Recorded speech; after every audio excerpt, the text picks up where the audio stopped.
Tout remonte à l'assemblée plénière des évêques de novembre 2019. À cette occasion, ils ont fait ensemble le choix de faire de l'écologie intégrale et du déploiement de Laudato Si un objectif prioritaire pour l'Église en France, pour les diocèses, les paroisses, les communautés, les mouvements, pendant 3 années à minima. Et donc chaque assemblée plénière, systématiquement, voit son ordre du jour marqué par la présence de 3 demi-journées consacrées à cette question de l'écologie intégrale. Et ce qui est intéressant, c'est que les évêques ne sont pas seuls, puisqu'à chaque fois, ils viennent, ou en ce moment, ils participent en visioconférence, malheureusement, à ces travaux, à ces échanges, accompagnés de 2 invités, choisis dans leur diocèse en fonction de leurs compétences ou de leur lien avec le sujet.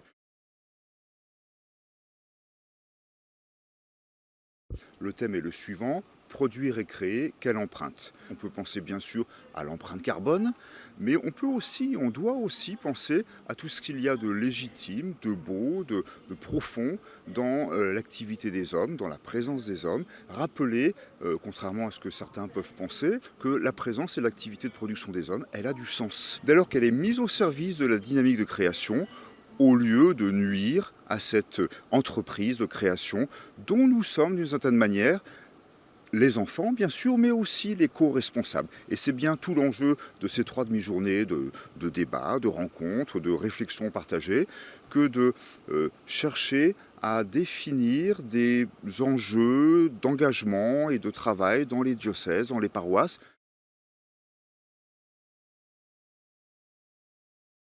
On voit bien comment le travail que nos évêques ont engagé, comment la manière dont ils invitent les diocèses à s'engager à leur tour dans cette démarche, comment ce travail peu à peu porte ses fruits. Je prends un exemple très, très concret, très précis, très actuel.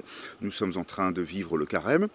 La dernière assemblée plénière, celle de novembre précédent, portait sur l'agriculture et la nourriture. Là, je suis très frappé de voir le nombre incalculable, très impressionnant de diocèses qui ont choisi de faire de ces questions de pratiques agricoles et de pratiques alimentaires un axe prioritaire de réflexion de leur campagne de carême, de leur manière de vivre le carême en Église. Les catholiques, en ce qui nous concerne, s'approprient de plus en plus, il y a toujours beaucoup à faire, mais s'approprient de plus en plus, je dirais, une culture, un état d'esprit de cette simplicité joyeuse, de cette sobriété heureuse à laquelle le pape nous appelle.